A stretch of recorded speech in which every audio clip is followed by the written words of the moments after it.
혹한기 훈련 때 오토바이 동호회랑 맞짱 뜬 썰. 초탄 명중님께서 올려주신 유튜브 썰랑썰레 글입니다.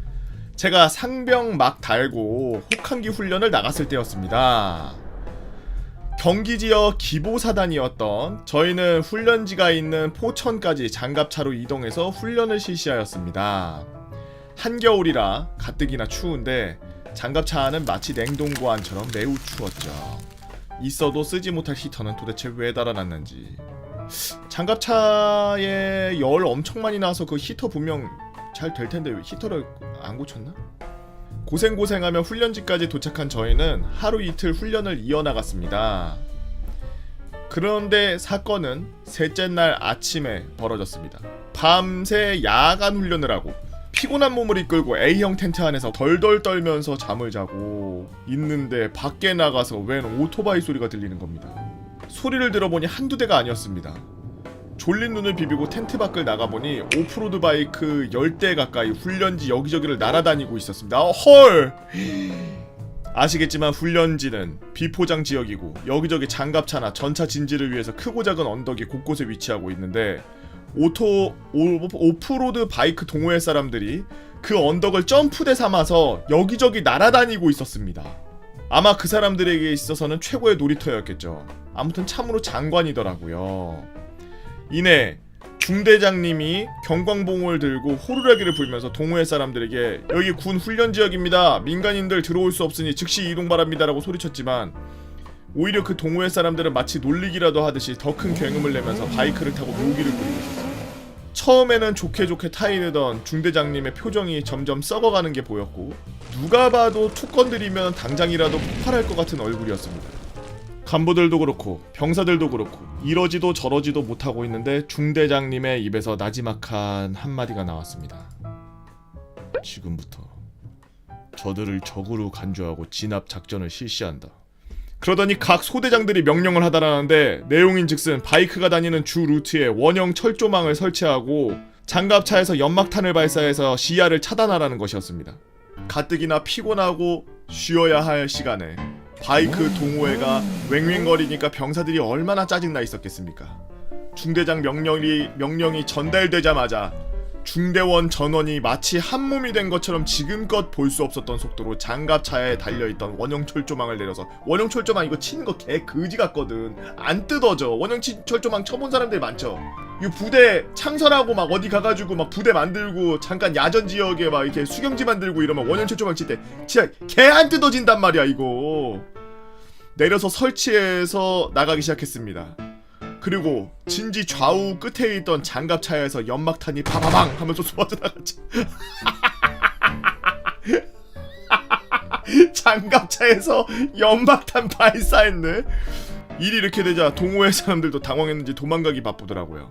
동호회 사람들이 주랭랑을 치는 것을 보고 모든 중대원이 마치 전쟁에서 승리한 것처럼 환호성을 지르기 시작했습니다. 춥고 피곤하고 짜증나는 시간이었지만 그때만큼은 뭔가 알 수 없는 전후회도 느끼고 뿌듯한 감정이 들었던 순간이네요 라고 우리 초탄 명중님께서 올려주신 썰랑썰레 혹한기 훈련 때 오토바이 동호회랑 맞짱 뜬 썰. 참 중대장의 그 판단이 아주 좋았어요. 훈련지에 민간인 들어와서 그러고 있는데 권고하고서 나가라 그랬는데 안 나가고 그러면은 바로 작전 시작해야지. 근데 이제 민간인이 다치지 않게 연막탄을 사용한다든지 아니면은 오토바이들이 못 다니게 그 앞에다가 원형 철조망을 설치해서 불편하게 만든다든지 뭐 그런 걸로 해서 처리한 건 중대장으로서 아주 완벽한 전술이었어.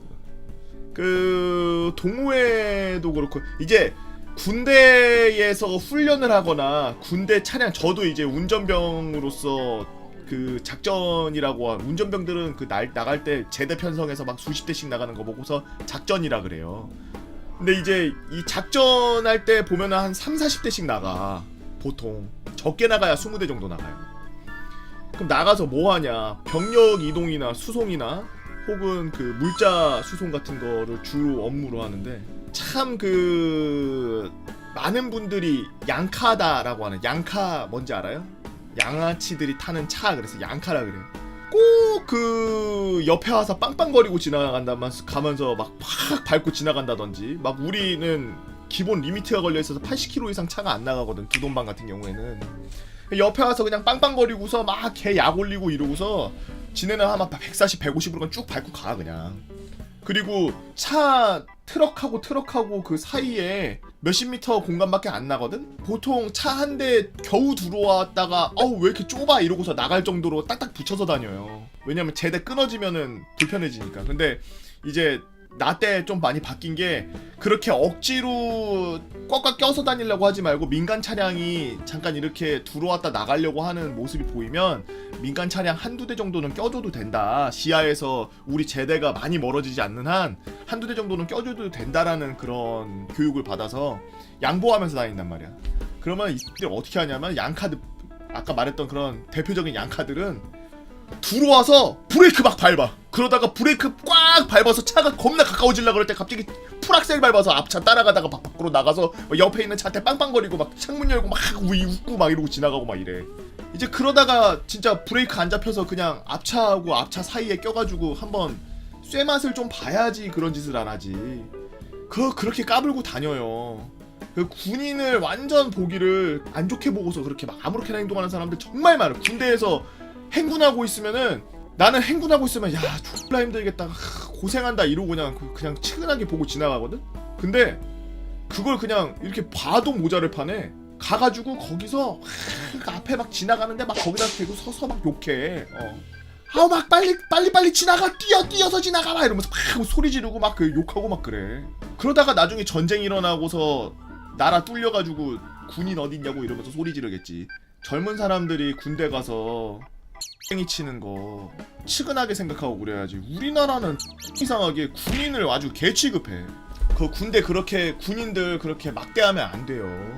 본인들도 군대를 갔다 오고 본인들도 뭐 군대를 가게 될 거고 뭐 이미 갔다 온 사람도 있을 거고 뭐 안 갈 사람도 있고 그러겠지만 그 뭐 갔다 오건 안 갔다 오건 뭐 그런 거 상관없이 남녀노소 할 거 없이 군인이라 그러면은 대우까지는 진짜 막 미국처럼 막 박수 쳐주고 막 뭐 이런 거 못 해줄 망정 무시는 하지 말아야지.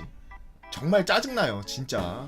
군대 진짜 거기 가서 생활하고 있으면 그 뭐 내가 봤을 때 뭐 동기제고 뭐 1년 동기제고 뭐 하고 내가 유튜브에다 그렇게 글을 이렇게 올리면은 그 밑에 댓글 가관으로 달리는 게 뭐냐면 야 요즘 군대가 군대냐? 에휴 이것도 군대라고. 군대 당나라 군대 잘 돌아간다 막 이렇게 써놨어. 야 조선시대 그 군대인 군인들이 와서 보면은 너도 군인 아니야.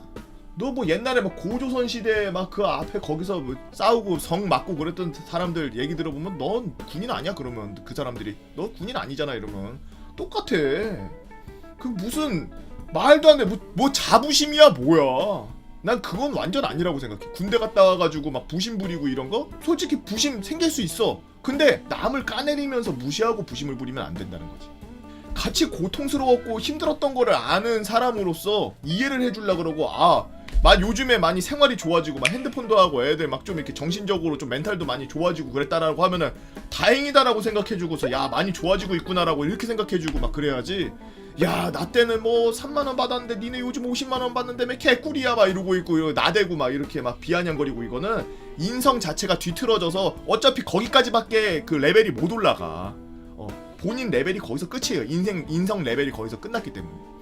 군대뿐만이 아니라 인간 대 인간, 사람 대 사람으로 뭐 인생 얘기를 하건 뭐 친구들끼리 친구 얘기를 하건 뭘 하던 이런 거에 대해서 포용을 하고 이야기를 해주고 긍정적으로 대화를 하고 그러려고 해야지. 절대 그러지 마. 특히나 군인한테 군인 무시하고 군인한테 막 이래라 가타부타 막 이러면서 막 무슨 정말 말도 안 되는 뭐 그런 비속어 섞어가면서 군인들 무시하고 막 이런 저는 꼬라지 못 봐요. 물론 군인 중에서 군인 같지 않은 뭐 사회에서도 마찬가지죠. 선임 같지 않고 임원 같지 않은 그런 회사원들이 있고 뭐 선배가 있고 그렇듯이 군대에도 분명 그런 장교가 있고 그런 간부가 있고 그런 선임이 있고 분명히 그런 사람들이 존재해요. 사람 사는 데니까. 하지만 군인 전체를 통틀어서 그냥 개 취급하고 그러지 말란 얘기예요. 군대에서 나 살자고 버스트 콜 부른 썰 황금 전보 벌레님 감사합니다. 보고형 군대 썰 푸는 걸로 유튜브에서 처음 구독하고 가끔 트위치 들어가는 애청자라서 좀 많이 부족한 시청자입니다. 다들 군대 썰 재밌게 푸시던데 저도 한 숟가락 얹어보려고요. 제가 군대 갈 때 아버지와 호영호제 하시는 분께서 술 한잔 거치신 상태로 제게 이렇게 말씀하셨습니다. 군대 가서 힘든 거 있으면 전화해. 해결해 줄게. 하지만 군 생활을 하다 보니 그랬다간 무슨 일이 벌어질지 잘 알게 되었기 때문에 제가 그분한테 전화할 일이 없었습니다. 훈련소에서 아는 사람이 군대에 관련된 어디 있으면 써내라고 종이를 줬을 때도 저는 아무것도 적지 않았어요. 애초에 저는 그분 성함 석자만 알지 그분이 무슨 일을 하시는지 잘 몰랐을 뿐더러 어쩌다가 궁금해서 물어보더라도 대회비라고 장난치시면서 그저 상사 비스무리한 위치라고 애둘러 말씀하셨기 때문이에요. 그분이 일하시는 곳이 그때 당시 제 생각엔 크게 군대랑도 상관 있는 곳이 아니었고요. 또 애초에 그 종이 쪼가리에 뭘 적어넣느냐에 따라 큰 위력이 발휘될 수도 있다는 것도 그땐 몰랐죠. 근데 자대 배치받고 군대 실상을 보니 상사는 그 부대 내에서 끝발 좀 있으면 모를까 뭐 타 부대에 연락해서 말해주고 뭐 그럴 위치는 아니더라고요. 더더욱이 저의 군 생활은 아무 문제 없었고 제가 그분에게 종종 안부 전화를 드린다든지 휴가 나와서 인사드리러 전화할 때는 있었지만 저는 그분에게 아무 말도 하지 않은 채로 군 생활을 진행하고 있었습니다. 저는 모부대 방송병이었습니다. 제가 전쟁 나면 하는 일은 북한 특작부대 애들이 넘어와서 포위되었다거나 할 때 거기 가서 스피커로 엄마 안 보고 싶냐? 살아서 돌아가야 되지 않겠냐? 투항에만 해치지 않겠다. 뭐 이런 따뜻한 이야기를 해주는 보직이었죠. 네 맞아요. 실제로 그랬다간 북한 특작부대 애들한테 대가리에 바람구멍 뚫리기 딱 좋은 보직이었습니다. 하지만 실제로 뭔가 하는 일이라고 하면 인근 지역 타 부대에 훈련 나갈 때 협조 요청 들어오면 같이 가서 걸그룹 노래 틀어주고 아저씨들이랑 같이 훈련 받다가 그 부대 사단장님이나 연대장님들 연설하실 때 확성기 셔틀 해주는 식이었죠. 애초에 저희 부대가 예전에는 굉장히 크게 운영되었지만 지금은 작전을 안 하는 걸로 알고 있습니다. 때문에 맨날 연습만 하는 그런 부대였죠. 그러던 제 군생활 중 큰일이 있었습니다. 바로 천안함이었어요. 천안함 사태가 터진 후 기억하실지 모르겠지만 대북 확성기 방송을 시작하겠다고 했습니다. GP 쪽에 확성기 그거 다 떼버린 거 아닙니까? 설치 누가 합니까? 니들이 해야지. 북한에서 그거 설치하는 새끼들 발견되면 조준 사격하겠다고 했지 말입니다. 안 보이는 데서 해야지. GP에서 딱 보면은 건너편에 사람 건너 다니는 것도 보이는데 40kg짜리 스피커를 24개를 이어가지고 쌓아 올린 게 안 보일 리가 없지 말입니다. 안 보이게 밤에 쌓아? 때문에 저희는 새벽 2시였나 4시였나 아무튼 아무런 조명 없이 빠르게 소리내지 않고 설치하는 것을 목표로 40kg짜리 스피커 24개를 옆에 달려있는 쇠판대기까지 밤낮을 가리지 않고 설치하는 연습을 했습니다. 낮에는 보면서 하고 밤에는 안 보면서 하고 그렇게 2주쯤 됐을까 전 소대원이 날마다 초주검이 돼서 연습한 뒤 실제 설치까지 잘 마쳤죠. 그래도 아무도 총 안 맞고 소리도 안 내고 잘 설치했지 말입니다. 근데 이제 저거 운영 누가 합니까? 너가 해야지. 저 이쪽 부대로 전출 갑니까? 아니 네가 여기서 한두 달 지내면서 이쪽 애들 가르쳐야지. 어떻게 쓰는 건지. 때문에 전 OP와 GP를 오가면서 갑자기 주특기가 변경되어서 그쪽 부대 아저씨들을 상대로 장비 사용 방법을 교육하고 실제로 방송하는 방법을 인수인계했으며 파견 근무가 끝나고 나니 제 상병 마지막 달 상병 휴가를 신청한 달이었죠. 충성 상병 김투수 외에 2명 휴가 신청하러 왔습니다. 그래 둘은 들어오고 투수 넌 꺼져. 좀 왜 꺼집니까? 너 이번에 호국 가야 돼. 옆부대 파견 가면 호국 연습하는 거 같이 하다가 호국 갔다 와. 잘 갔다 오면 너 이번에 파견 갔다 온 걸로 포상 나오니까 그거 붙여서 써. 알겠습니다. 충성! 그렇게 저는 부푼 꿈을 안고 아저씨들과 함께 호국훈련 연습과정에 참여했고 병장 진급을 한 뒤 호국훈련을 따라갔죠. 사실 파견 나가면은 사제 음식 먹을 기회도 있고 아저씨들이 저희 편의를 봐주는 것도 있기 때문에 편의를 봐주시는 건 걸그룹 노래를 원하는 가수로 틀어준다든지 서로 좋은 게 좋은 거 아니겠습니까? 저는 포상 휴가까지 붙은 상병 휴가를 쓸 생각에 기쁜 마음으로 출발했죠. 그렇게 호국 훈련이 시작되었고 저는 아저씨들이 열심히 실전처럼 훈련하는 모습을 그냥 구경하고 있었습니다. 근데 갑자기 분위기가 이상해져서 모든 인원에게 제자리를 지키라는 명령이 떨어졌습니다. 10분쯤 지났을까? 갑자기 훈련이 중지되었고 부대로 빠르게 복귀하라는 명령이 떨어졌습니다. 연평도 포격 사건이 일어났죠. 당시 연평도 사건이 얼마나 군대 전체에 큰일이었는지 밖에 계신 분들은 잘 아실 거라고 생각합니다. 당연히 저는 군대에 휴자도 꺼낼 수 없었고 두어 달쯤 휴가 통제가 되었고 말년 휴가를 신청할 때가 되어갔죠. 충성 병장 김투수 휴가 신청하러 왔습니다. 그래 너 이번에 휴가 어떻게 쓸 거야? 상병 휴가랑 병장 휴가랑 붙였어야지 말입니다. 호국대 연습 때 못 나가가지고 연평도 터져가지고 못 나간 거 있어서 마지막으로 2개 더 붙여 쓰려고 합니다. 왜 포상 휴가 안 씁니까? 그래 너 포장 휴가 받은 거 안 쓰냐? 써도 됩니까? 아직 부대 분위기도 좀 그래서 그냥 상병장만 쓰겠습니다. 그래 좀 그렇긴 하지. 그래라 그럼. 그렇게 상병 병장을 합쳐서 19일에 휴가 일정을 신청했고 휴가 나갈 일만 기다리고 있었는데 휴가 나가는 날짜가 사흘쯤 남았을 때 갑자기 브레이크가 걸려. 야, 이거 누가 휴가를 20일이나 나가는 거야? 그거 김투수 병장이 상병 휴가 때 포상 받은 거 못 써가지고 이번에 병장 휴가랑 같이 나가는 거지 말입니다. 지금 이 시국 이런데 휴가를 20일이나 나가는 게 말이 돼? 잘라! 갖고 있는 포상 휴가는 신청도 안 했습니다. 누가 지금 포상 얘기해? 상병 휴가 잘라! 휴가를 20일이나 나가는 게 말이 돼? 19일인데 자꾸 20일이라 그러고 상병 휴가가 잘리는 게 얼팅이 없고 군대 같은 거 어디 하루 이틀인가 어차피 곧 있으면 민간인이 되어갈 몸 모든 걸 받아들이기로 했습니다. 알겠습니다. 그럼 저 저녁 일자에 맞춰서 병장 휴가만 쓰겠습니다. 누가 휴가 나가는 날짜 바꾸래! 원래 신청한 날짜에 나가! 야발 선 넘네?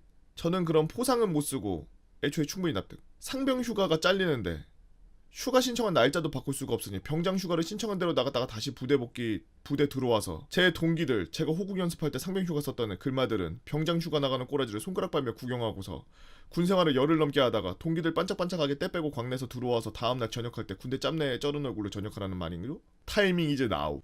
전화를 걸었죠. 비장하게. 작은아버지. 왜? 군생활 마지막에 인맥 좀 써도 되겠습니까? 무슨 일인데?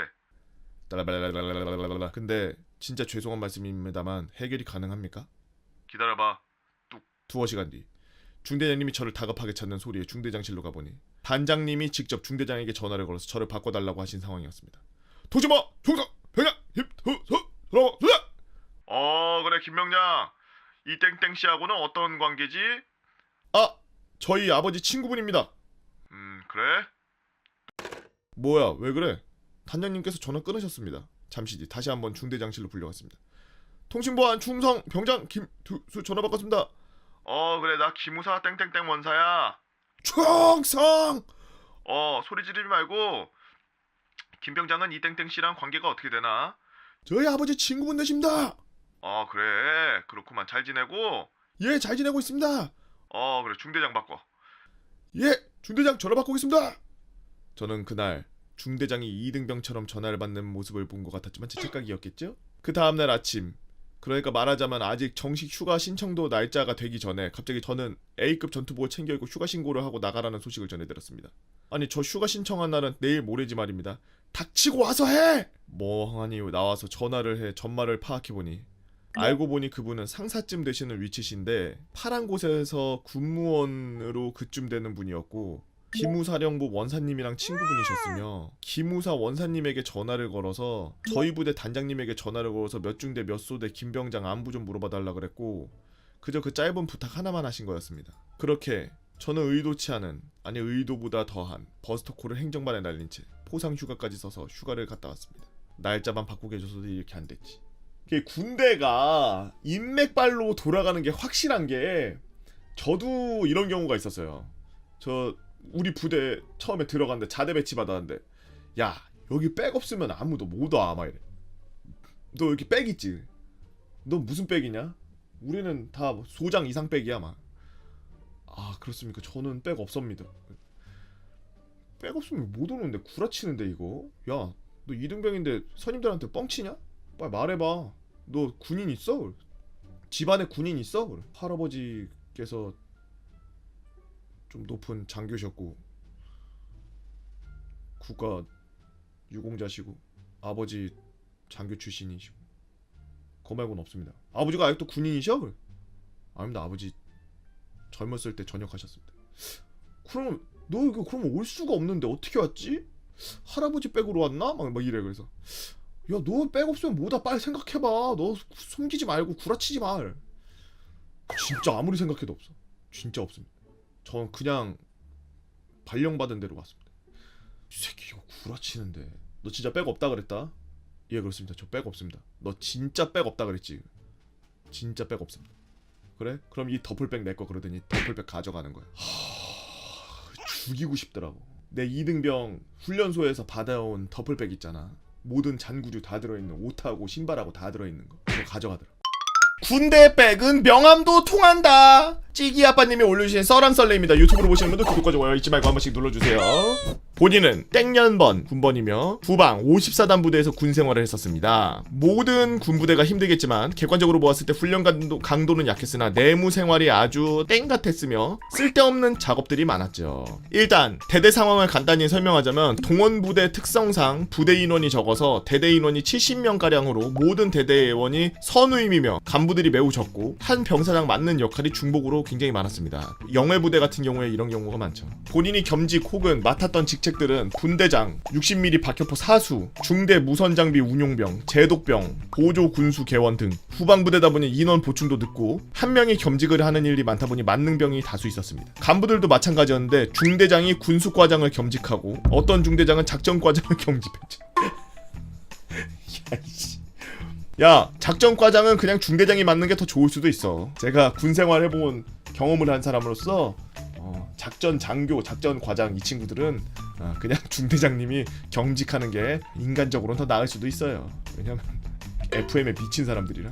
아무튼 이런 설명을 하는 이유는 부대 인원이 적어서 생긴 일 때문입니다. 사건은 전역하기 3일 전에 일어났습니다.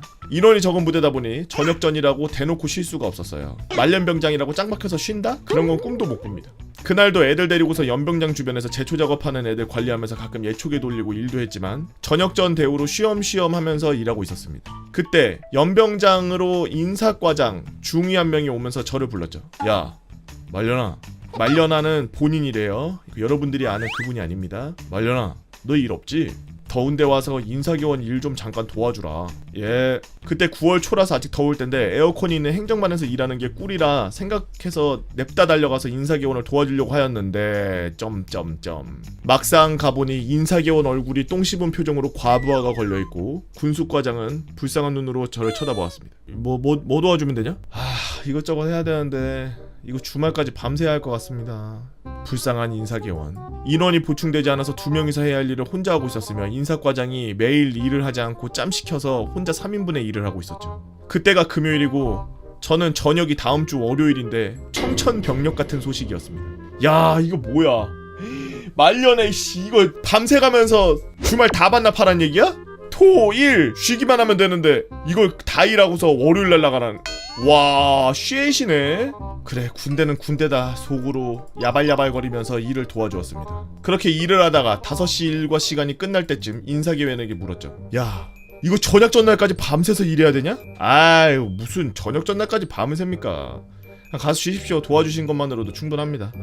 인사과장 이 새끼가 도와줘야지. 지는 휴게실에서 커피 처 마시고 담배 피면서 놓으면서 일은 짬시키고 고생하셨습니다. 그래, 알았어. 고생해라. 야, 좀 이따가 내가 PX 먹을 거나 하나 사다 줄게. 중대장님, 저 내무실 가보겠습니다. 그래, 고생했다. 가서 쉬어. 나도 퇴근할 거야. 이렇게 이야기를 끝내고 내무실로 가서 저녁 전에 여유로움을 느끼면서 TV를 보고 있었는데 갑자기 누가 내무실 문을 발로 차고 들어오면서 욕을 하는 겁니다. 야, 이 개X야! 인사과 바쁜데 너는 씨발 TV나 봐? 아니, 인사과장님, 인사계원이 가도 된다고 했고 본인이 한다고 했습니다. 그리고 저녁 전날인데 야근하고 밤새는 건 좀 아니지 않습니까? 이런 새끼를 봤나. 야, 넌 간부 명령이 우습냐? 일을 시켰으면 가도 된다고 할 때까지 해야지. 이때 저도 욕을 들었고 저녁 전에 이런 대우를 받아야 되나 싶어서 열을 받았고 할 말을 했습니다. 아니, 인사과장님이 직속상관도 아닐 뿐더러 저 인사계원도 아니지 않습니까? 잠깐 도와달라는 게 밤새는 건 아니지 않습니까? 야, 이 개새끼야! 넌 내일 바로 영창이야. 간부 명령 불복종에 영창 갈 줄 알아. 인사과장은 열을 받쳐서 말을 끊으면서 소리쳤습니다. 이때 저는 진짜 개빡쳤죠. 이미 난 영창을 한번 갔다 왔고 일사부재리의 원칙도 지켜지지 않은 채 중복으로 징계를 받은 상황이라 영창 갔다 오는 중대장에게 보상으로 포상휴가나 당직근무 조정 등의 편의를 받긴 했지만 동기들이랑 같이 저녁도 못해서 혼자 5일이나 늦게 전역하게 된 상태였습니다. 한번 갔다 왔는데 또 보낸다고 하니 진짜 개빡쳤죠. 이때 갓 병장 달고 휴가 때 삼촌에게 받은 명함 한 장을 꺼내어 내밀었습니다. 예! 영창 가겠습니다. 대신 이분이 하급 부대에 지시한 간부들 위수지역 이탈하지 말라, 골프 치러 다니지 말라 등 명령 위반 사항과 주말, 야간 초과근무 찍어놓고 나이트 놀러 가신 거, 병사들한테 일 짬 처리시키고 본인은 퇴근하고 술 드시러 가신 거 등 다 보고하겠습니다. 인사과장을 개무시하고 막사로 내려가서 담배를 피러 갔습니다. 이 명함이 뭐였냐면 제2작전사령부 부사령관 땡땡땡땡의 중장 명함이었습니다. 이 명함이 왜 있냐? 갓 병장 달고 휴가를 나가는데 삼촌이 준 것이었는데요. 삼촌이 친구라고 군대에서 쓸 일 있으면 쓰라고 준 명함이었죠. 명함에 박혀있는 3스타. 명함 보고 경례할 뻔했습니다.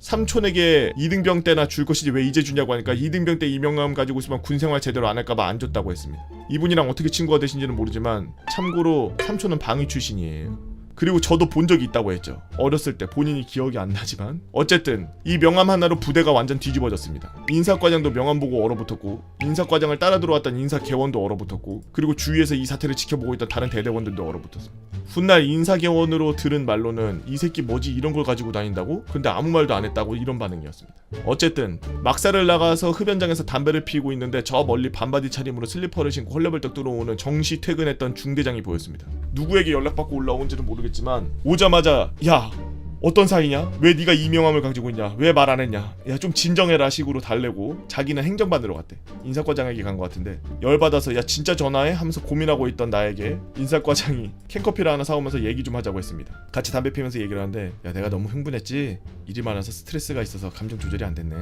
장군님께는 전화하지 말아줘 이러면서 저를 달래는 것이었습니다. 어쨌든 인사과장이 저에게 쥐지친 거라서 전화는 안 하기로 했죠. 이래서 다들 군대는 백이 있어야 편하다는 걸 느낀 저녁 3일 전에 몸소 체험했습니다. 그리고 주말을 보내고 저녁날이 왔는데 부대 역사상 확실하게는 제가 자대 온 날로부터 전역하는 날까지 본 사람 중에 대대장한테 전역 신고를 안 하고 전역한 유일한 사람이 되었습니다. 왜냐하면 대대장이 대단한 땡땡땡 새끼였기 때문입니다. 대대장도 제가 3스타 명함을 가지고 있다는 게 쫄렸는지 바쁘다면서 중대장한테 짬시키고 대대장이 얼마나 땡땡땡이었는지 간략히 요약하자면 부대 공금 횡령 이건 나중에 걸려서 불명예 전역당했다고 했습니다. 사역 인근 민간 골프장 가서 잡초 뽑기 골프 부대원 중 골프 선출이 있었는데 금요일마다 데리고 나가서 일요일까지 골프 치다가 들어옴. 부대 부지 텃밭화 배추 심고 방울토마토 심고 병사들 시켜서 관리하고 먹고 지들 가족이 다 처먹고 병사 징계 중복 처리 본인이 당한 건데 총대성 영창 전에 부대 봉사활동으로 징계 내려서 8월에 한 여름에 아침 7시부터 저녁 7시까지 연병장 자기 밭 잡초 뽑기하고 그 덕에 팔다리 1, 2도 화상 입고 그 상태로 영창 갈까 화상에 대해서 처리 처치 못 받아. 개인 친목 활동에 병사들 동원 술 시중 고기 굽기 요리 등 이건 뭐 인사과장이 저럴만 했네. 윗물이 똥물이 내려오는데 어떻게 아랫물이 씨발 정수기 물이야. 코웨이도 아니고. 야 저건 정수기도 못 걸르겠다. 어쨌든 대대장도 찔리는 게 많았는지 중대장에게 신고를 하고 전역했다. 전역할 때 집이 사당 근처였는데 중대장이 영창 가는 인원을 데리고 선탑해서 간다고 집까지 태워준다고 했습니다. 참고로 이 영창 가는 인원 2명 중 A라는 병사인데 날 영창 가게 만든 놈이었고 그 복수로 이 A를 영창 가게 만들었습니다. 참고로 만창을 만들어준 반응이 좋으면 본인 영창 가고 만창 만들어준 설 땡땡 중대장 타령썰도 풀어볼까 합니다 라고 찌기 아빠님께서 올려주신 썰렁썰레였습니다. 야 3스타 명함은 어떻게 생긴 거야? 제가 2스타 표창은 있습니다. 제가 2스타 표창은 받아봤는데 명함은 본 적이 없는데 제가 훈련소에서 1등하고 받은 2스타 표창이거든요 이게. 아 훈련만 17사에서 받았어요.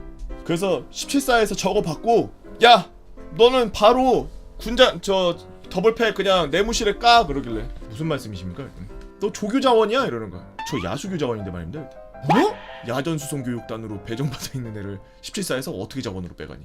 나를 조교로 빼갈라 그런 거야. 보통은 1등하면은 17사 자원이면은 1등하면은 그 1등한 애를 조교로 차출해 간대. 옛날 들어보니까. 근데 못 뺀 거지. 왜냐?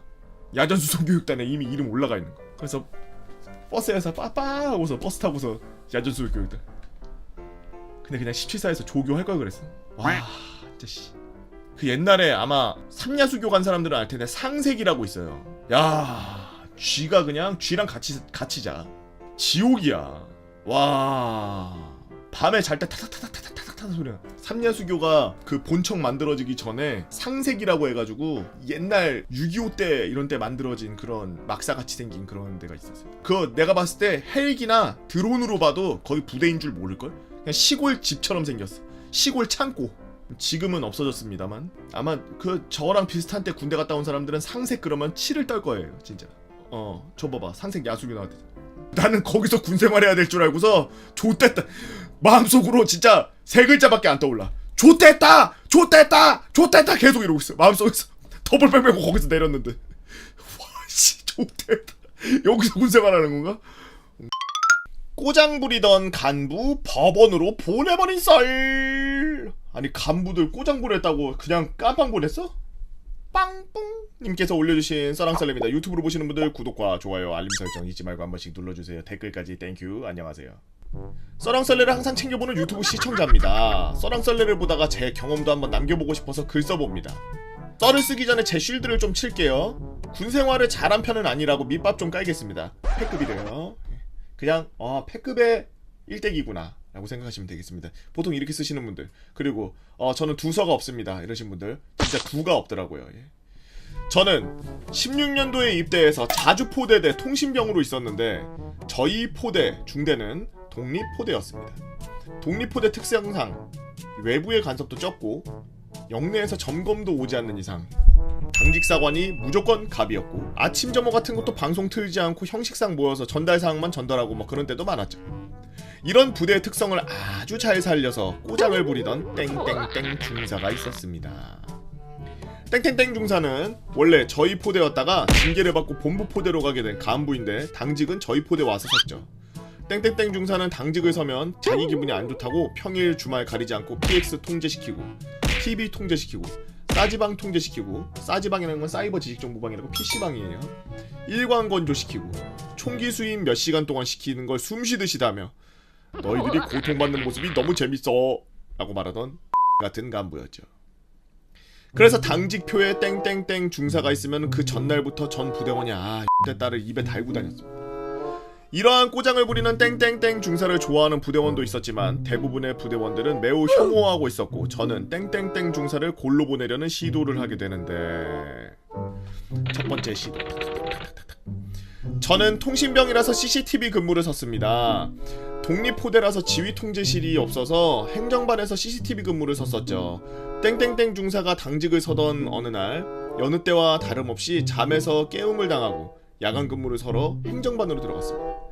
그런데 행정반에 땡땡땡 중사가 없는 겁니다. 그래서 보고 따위는 생략하고 제 동기와 근무 교대를 하고 가만히 앉아있는데 땡땡땡 중사가 행정반에 몇 번 왔다 갔다 하더니 계속 안 오는 겁니다. 왜 안 오지? 하고 궁금해하던 저는 행정반 밖에 있던 불침번 근무자에게 어디 갔어? 라고 물어봤고 싸지방에서 저녁 예정자들이랑 술 먹고 있다는 얘기를 들었죠. 저는 그 당시에 역시 막 나가는구나 하고 넘겼습니다. 그렇게 한참 시간이 지난 저는 땡땡땡 중사에게 자기는 당직 그따구로 서면서 꼬장을 먹었고 밥을 먹다가 급발진을 하게 됩니다. 동기들에게 아니에요. 아무리 생각해도 개빡치네. 나는 쓸어 가야겠다 라고 밥을 버리고 마음의 편지함이 있는 화장실로 뛰어갔습니다. 저는 포대장 마음의 편지함에 마음의 편지를 썼고 얼마 지나지 않아 포대장실 앞에 지나가는 저를 포대장님이 끌고 들어가서 이거 사실이야? 라고 물으셨고 저는 제가 알고 있는 대로 말을 한 뒤 포대장님이 어떻게 해줬으면 좋겠냐는 질문을 하셨고 포대장님이 잘 처리해 주십시오 라고 했습니다. 그렇게 포대장님은 땡땡땡 중사에게 구두 경고로 처리하고 땡땡땡 중사가 당직 근무를 투입한 주말에 저는 외박을 나가게 됐죠. 저는 땡땡땡 중사 당직을 피했다고 아주 기분 좋게 외박을 다녀오니 선임들이 몰려와서 니 때문에 땡땡땡 중사가 통제란 통제 다 걸고 저녁 점호 때 총기 수입만 시키면서 범인 잡아오라고 난리를 쳤다라는 말로 시작해서 까임을 당하고 땡땡땡 중사에게 가서 사과하라는 선임의 말에 저는 땡땡땡 중사에게 가서 사과를 했고 이미 선임들이 말해 범인을 알고 있었으면서도 그런 일을 벌인 땡땡땡 중사가 진짜 개땡땡이라고 생각했죠. 두 번째 시도 첫 번째 사건 이후 시간이 좀 흘러 제 사과를 받고 기분이 좋아진 땡땡땡 중사는 당직 때마다 TV 강제 연등을 시켰습니다. 왜 강제인가 하면 가위바위보나 사다리 타기 같은 간단한 게임을 시켜서 1등 생활관은 해 뜰 때까지 TV를 볼 수 있게 하고 꼴등 생활관은 얼차례가 부여됐기 때문에 강제 TV 연등이었죠. 뭔 일이야 이게? 뭐야? 테레비를 해 뜰 때까지 봐? 처음에는 아침 점호 때 뜀걸음 연병장 한 바퀴 추가 정도의 가벼운 얼차례로 시작했는데 그것이 재밌었는지 땡땡땡 중사의 얼차례는 점점 심해졌습니다. 그렇게 점점 심해지던 와중 저희 생활관이 꼴등을 하게 되고 땡땡땡 중사가 꺼낸 얼차례는 아침 점호 완전 군장 오리걸음이었습니다. 아니 뭐야? 그 말을 듣자마자 짬을 먹을 대로 먹은 저희 생활관은 이건 말이 안 된다면 땡땡땡 중사에게 말했지만 이길 순 없었죠. 저는 에휴 리얼 시키겠어 될 대로 되라 하고 바로 잠에 들었습니다. 다음날 아침 바로 잠에 든 몇몇 동기들은 개운하게 일어나는데 다른 동기 4명은 다리 고통을 호소하며 일어나는 겁니다. 알고 보니 4명의 동기들은 밤사이에 땡땡땡 중사에게 쇼부를 보러 왔고 땡땡땡 중사는 몸으로 말해요 같은 이상한 게임을 시키다가 성공을 못하니 앉았다 일어났다 1000번 하면 나눠서 줄여주겠다고 한 것이었고, 그 4명은 앉았다 일어났다 1000번을 나눠서 하고 다리가 아작난 거였죠. 그렇게 며칠 뒤 저희 대대는 자주포 실탄 사격 훈련을 하게 되었고, 포대장님도 만족해하시면서 포대원들의 훈련 모습을 지켜보고 있었다가 전부 다 뛰어다니는데 쩔룩거리고 기어다니는 저희 동기들을 보게 되죠. 포대장님이 야 땡땡아 쟤네는 왜 저렇게 어기적거리고 다니냐? 라고 물으셨고, 저는 해맑게 땡땡땡 중사 때문입니다 라고 말했고, 자세한 얘기를 듣고 싶어하는 포대장님께 모든 일을 말씀드렸죠. 포대장님은 그 자리에서 극대노하시며 땡땡땅 중사에게 전화를 걸어서 땡땡땡 중사 복귀하고 좀 보자 라고 말하고 전화를 끊어버렸습니다.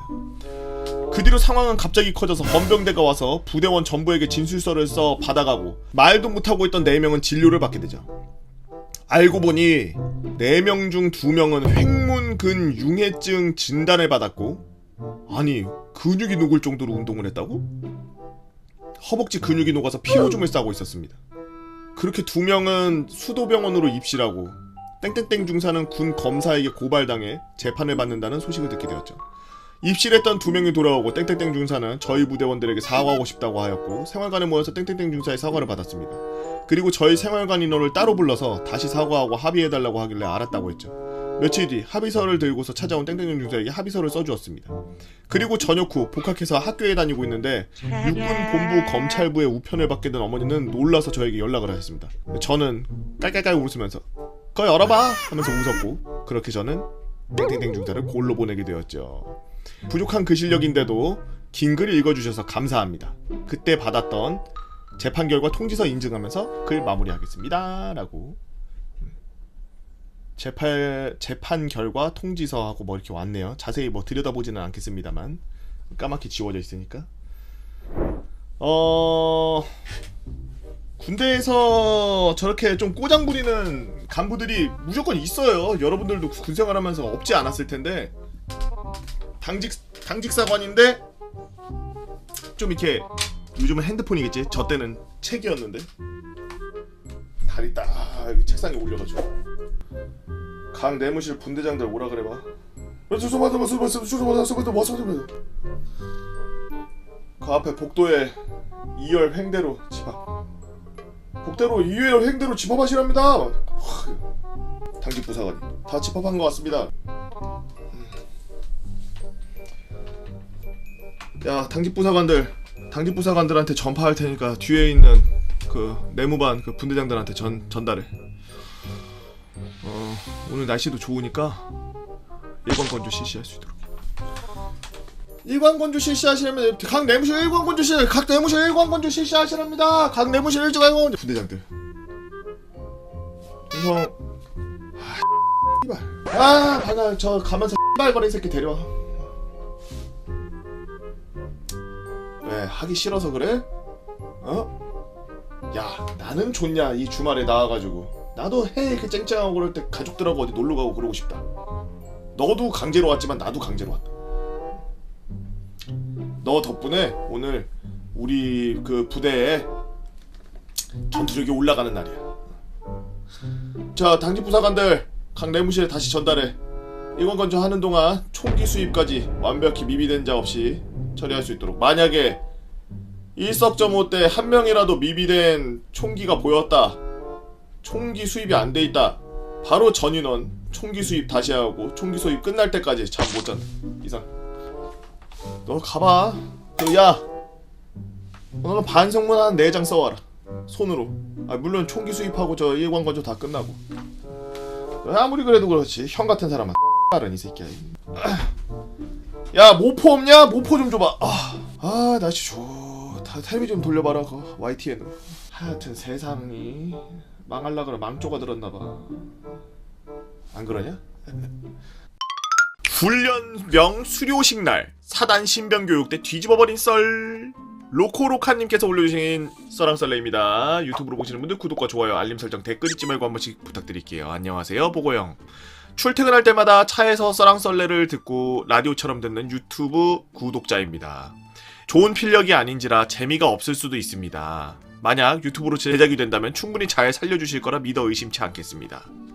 나한테 넘겨. 다시 한번 말씀드리지만 본인이 재밌게 쓰세요. 저는 동갑 친구들보다 상대적으로 늦은 20대 중반에 군입대를 했습니다. 저희 친구들은 모두 19살부터 21살 때 군대를 입대했고 모두들 이미 전역을 한 상태라 제가 군입대를 한다는 사실조차 이들에게는 웃음거리였고 술안주거리였죠. 한 친구는 놀리고 싶어도 못 놀리겠다며 이유를 묻자 놀리면 극단적인 선택을 할까봐 그런다고 놀리지도 못하겠다고 피식피식 웃더라고요. 그런 놀림을 받으면서 다녀올게 라고 우렁차게 말하고 저는 지금은 없어진 102보충대로 입대했습니다. 102보충대에서 3일 대기 시간을 지나고 사단 신병교육대로 이동을 하였고 강원도 양구에 있는 사단의 교육 및 자대 생활을 하게 되었죠. 훈련소 입소 이후 생각하는 훈련병 제도가 도입되어 훈련병들이 중대장 훈련병, 소대장 훈련병, 부소대장 훈련병, 분대장 훈련병 등 각각 한 명씩 역할을 담당하게 되었습니다. 저는 입대 전 훈련소 조교가 너무 하고 싶었고 이 역할을 담당하게 되면 가산점이 생긴다는 말을 들었기 때문에 더도덜도 말고 눈치 덜 볼 수 있는 분대장 훈련병을 지원해서 저희 분대의 분대장이 되었습니다. 훈련소의 생활은 너무나도 순조롭게 진행되어 저희 분대 인원들이 너무나도 끈끈한 전우회로 각종 모든 훈련에 낙오 없이 서로 도와가면서 아름다운 광경을 만들어내고 있었죠. 그렇게 시간이 흐르고 훈련소에서 시간이 4주가 되었을 때 외부로 나가 A형 텐트를 치고 수경하는 훈련을 봐야겠고 모든 훈련 일정이 마무리되어 복귀하기 전 오하요를 맞춰서 서 있는 저희들 앞에 한 교관이 나와서 훈련병 중에 가장 목소리가 크고 또박또박 발음할 수 있는 인원이 있다면 앞으로 나와 라고 하셨고 저희 분대원들은 저보고 형 나가면 돼 형 나가 형 여기 목소리 큰 훈련병 있습니다 라면서 저를 추천해 주었습니다.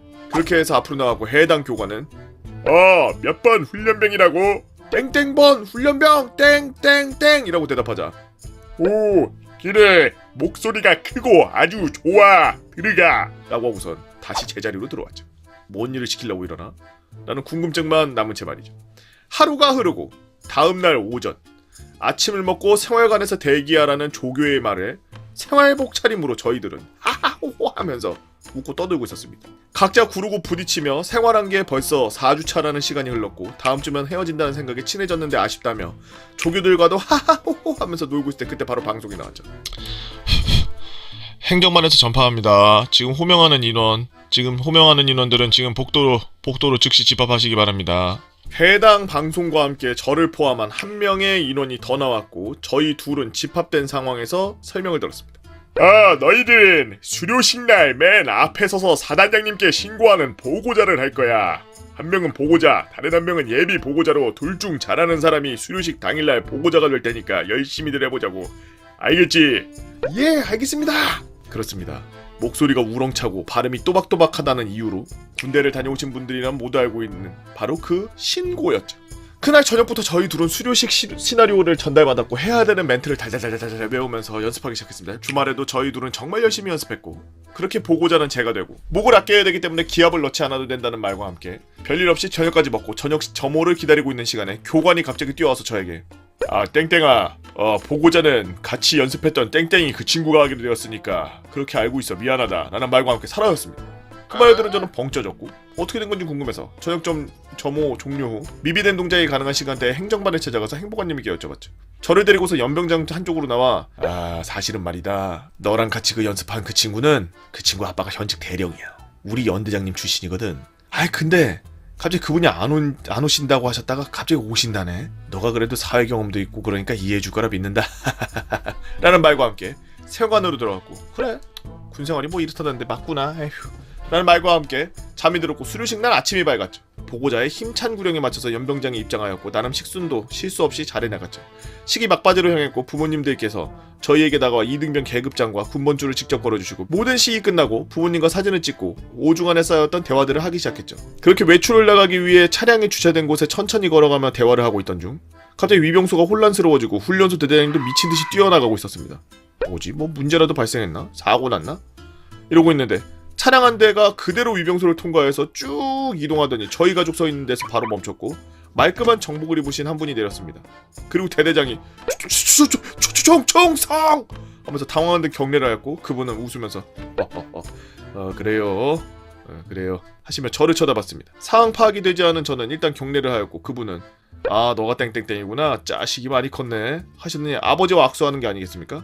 야 늦게 와서 무리 잡지마 라는 아버지의 핀잔에 그분은 아이고 미안 하면서 웃기만 하셨고 그래서야 상황 파악이 된 저는 그분의 계급이 3스타인 걸 보게 되었습니다. 그분은 아빠 친구였고 당시 현역 중장 군단장이었던 겁니다. 갑작스런 군단장님의 방문에 부대가 뒤집어져 버렸고 순식간에 많은 간부들이 내려와서 근처에 서성거리고 있던 걸 보았죠. 아버지 친구분께서 우리 땡땡이 훈련 잘 받았니? 다치진 않았고 오늘 수료식 보고자였다지? 내일 휴가까지 내고 보러 왔는데 차가 너무 막혀버려서 못 봤네. 아쉽구만. 그래도 사진은 찍었겠지? 하는 그 말을 들은 대대장님은 얼굴이 시퍼렇게 질린 걸 봤고 이거 뭔가 점점 문제가 심각해지는 걸 직감하시죠. 조용히 아버지께 아버지 얼른 나가는 게 좋을 것 같아요 라고 말씀드리고 아버지도 분위기를 바꿔보자. 자 나가서 밥 먹자 밥. 그리고 아버지 친구분께서 우리 땡땡이도 데리고 나가도 되겠지? 라고 물으셨고 예 우리 땡땡이 훈련 잘 받아서 오늘 외박자입니다. 나가셔도 됩니다. 대장의 말과 함께 나 자들 고생해요 하면서 부대 밖을 나가셨습니다. 다음날 아침 10시경 훈련소로 복귀했고 복귀하자마자 대대장님이 절 붙잡고 야 별말 없으셨지? 야 보고자 못해서 많이 서운했지? 대장이 신경을 많이 못 써줘서 정말 미안하다 진짜야 등등의 여러 소리를 하시는 바람에 제가 더 죄송스러운 상황에 끝으로 자대로 이동해야죠. 추후 알게 된 사실은 수료식 날 저를 보기 위해 정말 휴가까지 내서 오셨었고 점심을 먹는 자리에서 제가 보고자를 못한 이유에 대해서 물어보신 걸 그대로 대답드렸다가 안 되겠네? 라는 말과 함께 당일 사단을 말씀도 없이 그냥 방문해서 발칵 뒤집어 놓으셨다고 하더라고요. 재미없는 긴 글 읽어주셔서 감사합니다. 혹시라도 이 글이 반응이 좋다면 우리 아빠 3스타 된 썰, 부대 내 부조리 킹 부대 망신 썰 등 한번 써보도록 하겠습니다. 라면서 로코로카님께서 써주신 드라마틱한 정말 군대에서는 사돈의 8종까지 다 끌어모아서 별만 하나 있으면 됩니다. 그러면은 그 별 한 분으로 한 500명 정도의 자손들이 편했죠. 본인 입장에서는 굉장히 재밌는 에피소드였겠어요. 군대 생활하면서도 굉장히 좀 풀렸을 것 같고 3스타 백이면은 뭐 그 해군 공군으로 넘어가는 군대 카타고리가 넘어가도 내가 봤을 때는 손을 뻗을 수 있을 정도는 될 것 같은데 거꾸로 씨는 고무신 때문에 팔짝 화들짝 펴버린 썰. 티키타카 토끼님께서 올려주신 썰랑썰레입니다. 유튜브로 보시는 분들 구독과 좋아요 알림 설정 댓글 잊지 말고 한 번씩 눌러주세요. 안녕하십니까 개보거님을 보는 식구 형님 아우 여러분들 깡패인가? 매일 유튜브로 그리고 가끔 네이버 카페에 상주하면서 군대 썰을 낄낄거리며 듣고 보는 열렬히 개보거님을 사모하는 남정래입니다. 우액. 평범한 군 생활을 했던 나머지 특별한 썰은 별로 없고 고무신에 관한 스토리는 없는 것 같아서 저의 옛 추억을 한번 끄집어내보려고 해요. 때는 2011년도. 저는 평범하게 지방에 있는 어느 대학교에 대학생활을 하던 중 갑자기 평범하게 온 입영통지서를 받고 평범한 육군훈련소에 가서 평범하게 훈련소에서 아주 가까운 부대에서 평범하게 군생활을 했습니다. 물론 백도 없고 집안도 평범했던 터라 평범하게 혼날 거 다 혼나고 서로 이겨가면서 평범한 군생활을 잘 해나갔죠. 그런 평범한 군생활을 이겨낼 수 있었던 건 가족에 대한 사랑 5%, 여자친구에 대한 그리움과 순수한 마음, 그리고 열렬한 사랑 95%가 있었기 때문에 가능했고 또 버틸 수가 있었습니다. 사실 평범하게 사는 게 제일 힘든 건데. 그녀와 저는 대학 새내기로 만났어요. 제가 첫눈에 반했습니다. 너무 이뻤거든요. 대학교 첫 입학식 오리엔테이션 하던 날 서로 통성명을 하기 위해 강의실에 앉아있을 무렵 강의실에서 너무 달콤한 봄꽃 향이 나기 시작했습니다. 그렇게 달콤한 향에 취해 향기가 나는 곳을 쳐다보니 강의실에 열린 창문 틈 사이로 살랑살랑 물결을 내며 조금씩 펄럭이고 있는 커튼과 그 사이에 봄의 따뜻한 빛이 새어나오는 그 끝자락에서 그녀의 고운 머릿결이 그렇게 봄의 따스한 햇볕을 만나 한없이 아름답고 이쁘게 반짝반짝 내고 있었죠. 눈에 콩깍지가 한 미터 단위로 쌓인 것 같은데 그렇게 저는 그녀를 처음 보게 되었어요. 사람을 첫눈에 반한다는 게 말이 안 된다고 생각했던 저였는데 저도 모르게 그녀에게 마음을 빼앗겼던 겁니다. 그렇게 같은 과에서 생활을 하며 저는 그녀에게 어떻게든 조금 더 가깝게 다가가기 위해 노력했고 또 친해지기 위해 무단히 노력했습니다. 누가 봐도 티가 다 날 정도로요. 지금은 썸이라는 단계가 있지만 그때는 그런 것도 없었 터라. 뭔 소리야. 옛날에도 썸 다 있지 뭘 그때는 없어. 옛날에 원시인들도 썸이 있었을 텐데 뭔 소리라고 있어. 이 사람 연애 많이 안 해본 사람이구만 이거. 저랑 비슷한 수준의 연애 경험, 비슷한 생각을 가진 과 동기와 선배들이 유일한 고민 상담가들이었고 전 그렇게 그 사람들의 진심 어린 조언을 받아 그 친구에게 고백을 감행했습니다. 어떻게 고백했냐고요? 과 건물 앞에 초로 하트를 만들어 놓고 그 안에 으악 장미꽃을 들고 있었습니다. 그녀가 수업이 끝나고 나오면 그 앞에서 멋지게 고백할 생각이었죠. 근데 사람 일이 꼭 생각대로 되는 건 아닌가 봐요. 다른 친구들은 다 나오는데 그녀만 나오질 않더라고요. 5분, 10분 시간이 길어질수록 저는 너무 초조해져서 떨지 말자 했던 다짐도 시간이 지날수록 점점 손에 땀이 차기 시작했습니다. 한 20분쯤 그러고 있었나요? 그녀가 고개를 푹 숙인 채 나왔습니다. 저의 굳어졌던 표정이 그녀를 보자마자 밝게 펴졌고 전 어느 청춘 영화의 드라마의 멋진 고백 장면처럼 그녀에게 한쪽 무릎을 꿇고 꽃을 주며 고백을 했습니다. 나 너 좋아해. 혹시 나랑 사귀어 줄래? 그녀는 부끄러움에 고개를 들지 못했고 어느새 주변에 많은 사람들이 무슨 일이 있는지 구경을 하고 있더라고요. 그녀는 전달받은 저의 마음을 잠깐 고민하더니 제 눈이 아닌 저 멀리 다른 곳을 바라보며 저의 마음에 답변해 주었습니다. 나 사귀는 사람 있어. 그리고 제가 준비한 꽃을 받지 않고 미안해라고 한마디를 하고 가더라고요. 이때 기억이 아직도 생생하네요. 주변의 탄식과 선배들의 위로. 저는 이때 충격으로 약 2주간 학교를 가지 못하고 한동안 그녀를 피해 다녔습니다. 그때의 기억도 일도 점점 잊혀져가고 학교 생활을 하다 보니 다시 꾸준히 그녀의 키다리 아저씨처럼 그녀의 편안함을 위해 부단히 노력했죠. 고백으로 서먹해졌던 사이도 나중에 다시 예전처럼 대할 수 있어졌고 저는 좋아하는 마음을 숨기면서 한편으론 그녀를 먼저 챙겼습니다. 야, 저 여자애가 너를 이용하고 있는 거야 라는 소문이 돌았고 가끔 남자 선배들로부터 야 정신 차려 라는 이야기도 들었죠. 그렇게 1년. 사실은 제가 빠른 생일이라 군대를 좀 늦게 가도 되는 나이여서 남자 동기들은 하나둘씩 군대로 가기 시작하는 시점에 이상한 소문이 돌더라고요. 그녀가 남자친구와 헤어져서 힘들어하고 있다. 그 이야기를 듣고 어디서 그런 용기가 났는지 모르겠는데 1년 동안 꾹 참았던 그 사람에 대한 마음을 그리고 행동을 다시 그녀 앞에서 거침없이 해나가기 시작했습니다. 그녀의 사소한 것 하나를 다 챙겨줬고 어떻게든 그녀가 웃을 수 있게 해줬죠. 그렇게 한 달 정도를 하니 그녀도 점점 마음을 열기 시작하더라고요. 어느 무렵 그녀와 전 캠퍼스 안에서 남부럽지 않은 커플이 되어 1년을 연애했죠. 지금 생각해보면 저에게 있어 그녀가 첫사랑이었던 만큼 열심히 노력했던 것 같아요. 그러던 도중 저에게도 군대 영장이 왔죠. 그때 어느 커플들처럼 그녀는 저의 훈련소까지 따라와서 눈물을 흘리며 저의 군생활을 슬퍼해줬습니다. 그렇게 잘생기지 않았던 저에게 이렇게 이쁜 여자친구가 있다는 게 저에게는 늘 자랑거리였고 그녀와 찍은 커플 사진 몇 장으로 저의 관물대를 채우며 군생활 내내 선임들에게 팔불출처럼 자랑하면서 지냈죠. 물론 휴가 때에도 가족들보다 그녀와 함께 보내는 시간이 더 행복했습니다. 부모님이 휴가 때마다 많이 서운해하실 정도로 그녀는 저의 전부이자 존재의 이유였거든요. 그녀는 저의 군생활도 잘 버텨줬습니다. 각종 기념일마다 저는 물론 선임들 간식까지 챙겨주며 한아름 소포도 보냈으며 편지는 정말 자주 보냈어요. 그 덕에 저도 군생활을 힘내서 할 수 있게 되었습니다. 그런데 제대를 얼마 남기지 않았던 상병 마로봉, 보통 일말상초인데 이 사람은 상말에 이렇게 됐네. 휴가를 나가도 무표정한 그녀의 모습이 신경이 조금 씌어서 이따금씩 표정을 보일 때마다 무슨 걱정 있어? 라고 물어봤지만 그녀는 늘 그때마다 아니야 라고 말하며 아무 일 없다고 했죠. 그리고 그런 그녀의 변한 모습이 하나둘 점차 늘어가기 시작했습니다. 편지 쓰는 걸 어느 순간부터 귀찮아하기 시작했고 통화 시간은 짧아지고 바빠서 그랬어라는 말을 자주 하더라고요. 처음에는 그녀가 졸업반이 되었으니까 그럴 수 있겠구나 생각했습니다. 그럴 때마다 기운내, 힘내. 내가 못 도와줘서 미안해. 곧 전역하니까 나가자마자 열심히 도와줄게.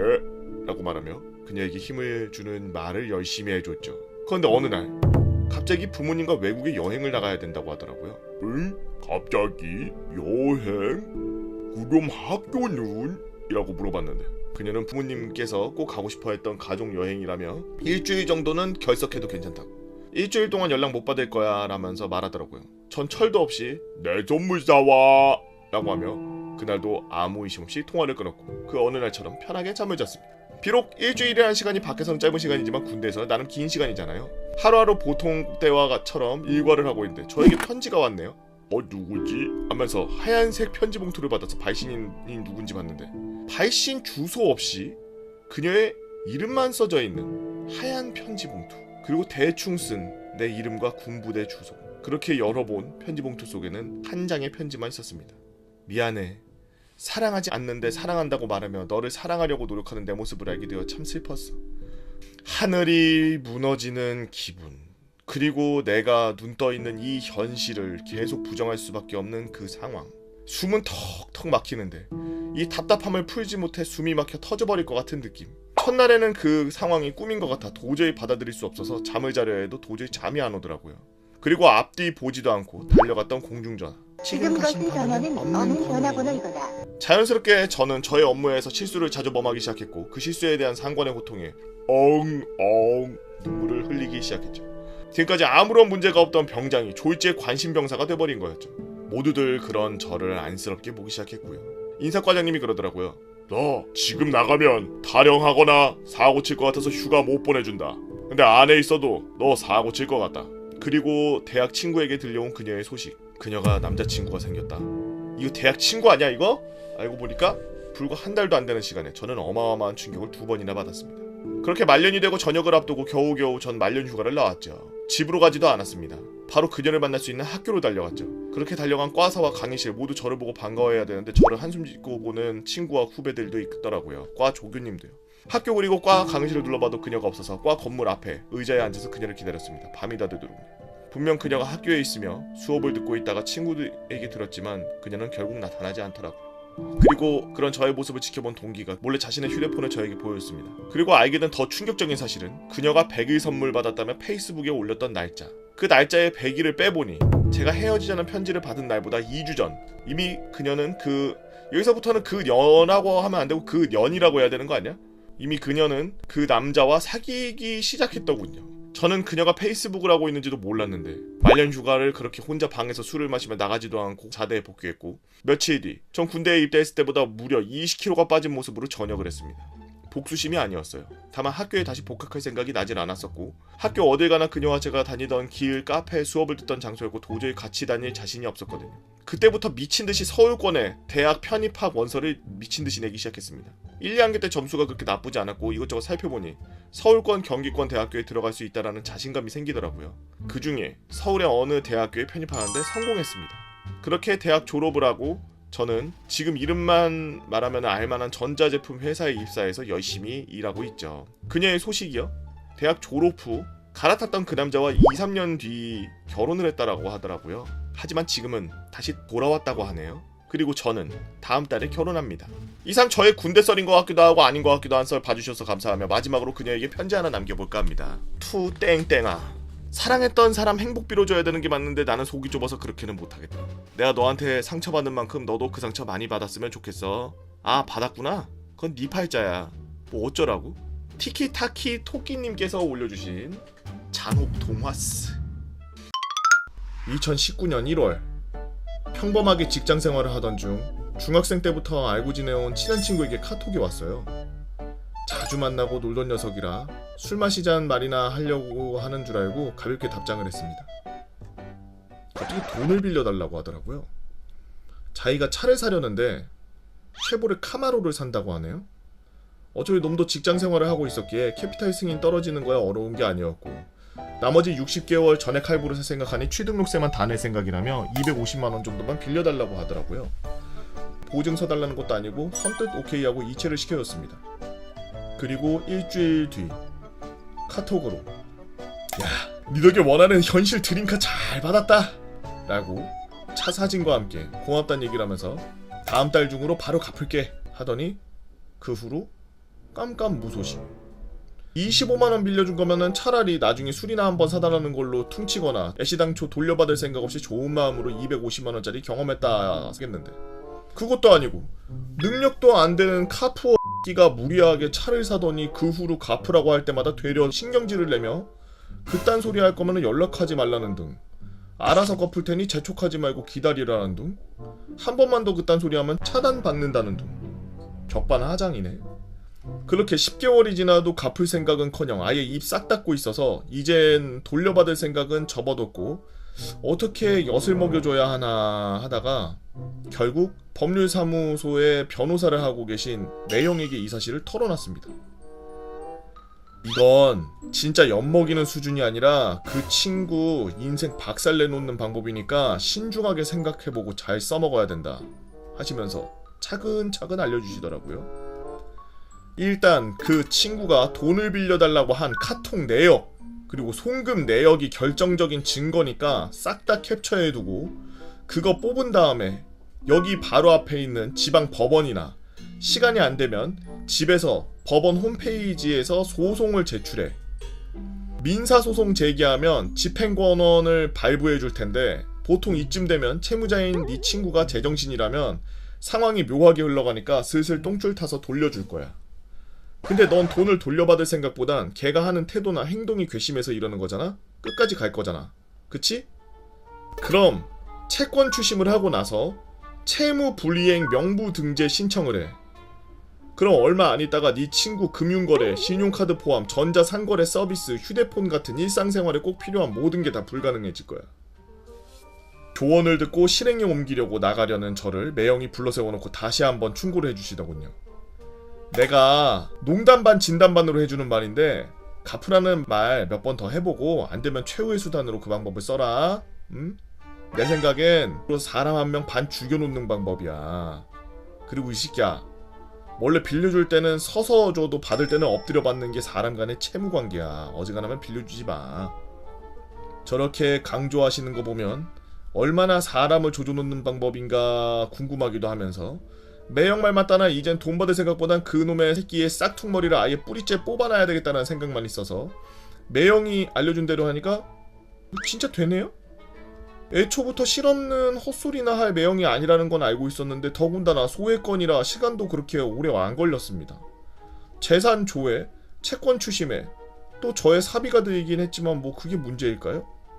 그렇게 4개월 정도 지났을 때 그놈에게 연락이 왔습니다. 핸드폰이야 채무불이행자로 등록되어 있어서 공중전화 콜렉트콜로 전화를 했더라고요.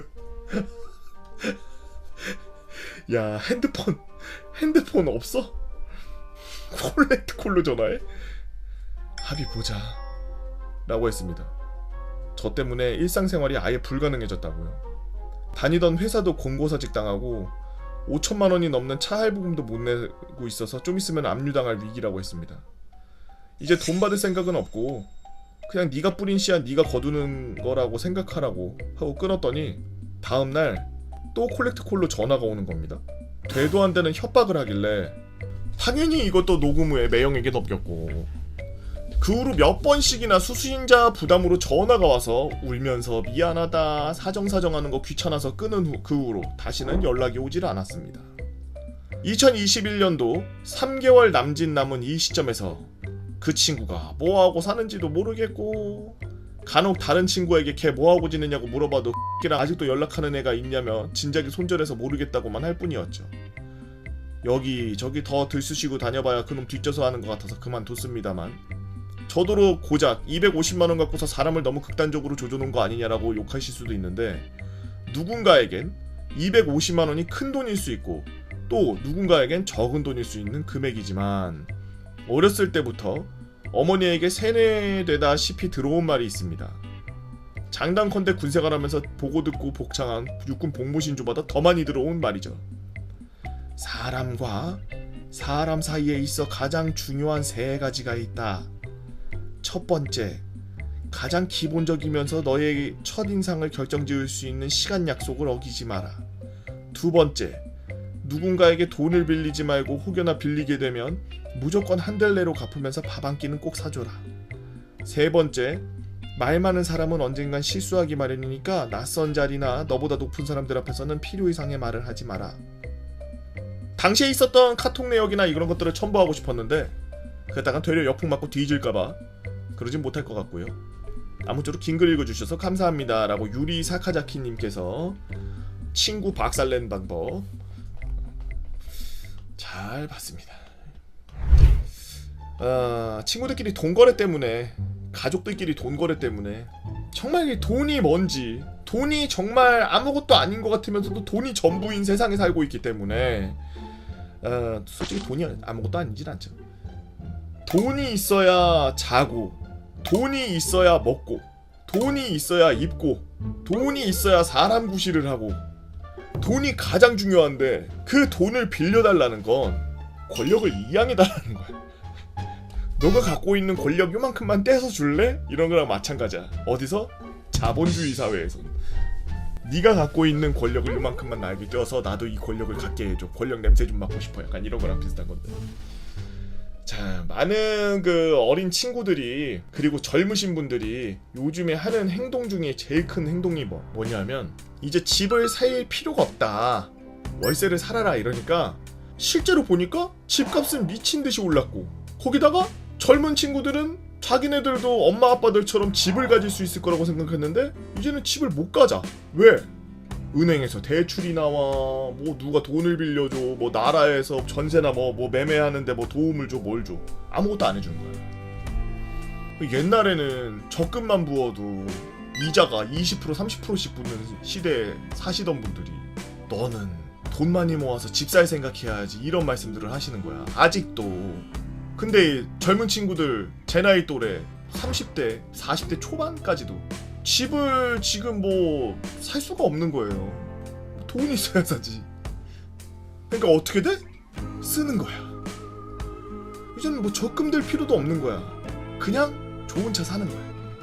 내가 결혼하려고 5천만 원 모아놓은 거? 이거 왜 모아놨어? 집 살려고 모아놨잖아. 근데 집 안 사도 되잖아. 이제 월세 들어가서 살면 되니까. 쓰는 거야. 다 쓰는 거야 그냥. 그래서 제 실제로 주위에도 결혼 아직 안 한 친구들이나 이런 친구들 보면 차 다 바꿨어요 그냥. 이번에 집값 오르고 이거 막 이러면서 친구들 전부 다 차 바꿔서 지금 여기 나온 이 내용이 낯설지만은 않네요. 뭐 취등록세다 뭐다 해가지고 뭐 그것 때문에 뭐 돈 빌려달라 말라 뭐 저한테도 뭐 이런 얘기 저런 얘기들 막 하고 아쉬운 소리들 오가고 막 이러는데 저는 기본적으로 제가 빌려줄 때 받을 생각 안 하고 줄 수 있을 만큼의 돈만 빌려줍니다. 친구가 만약에 야 나 한 500만 빌려주라 이런 얘기하면 야 내 결혼해가지고 내 지금 용돈으로 있는 거 숨겨놓은 거 4만 원 있는데 이거라도 빌려줄까? 그러면 아니야 됐어 이러고 말아. 그리고 정말 높은 확률로 친구들이 돈 빌려달라 그러는데 잠깐만 조금 이따 다시 전화할게 그러고서 전화 끊어. 그런 다음에 한 2, 3일 뒤에 다시 전화하면 해결돼 있어요. 내가 아니더라도 다른 곳에서 해결할 수 있다 라는 걸 알고 있어야 되고, 그리고 돈을 빌려줄 거면 진짜 빌려주고서 안 받을 생각하는 금액만 빌려줘야 돼요.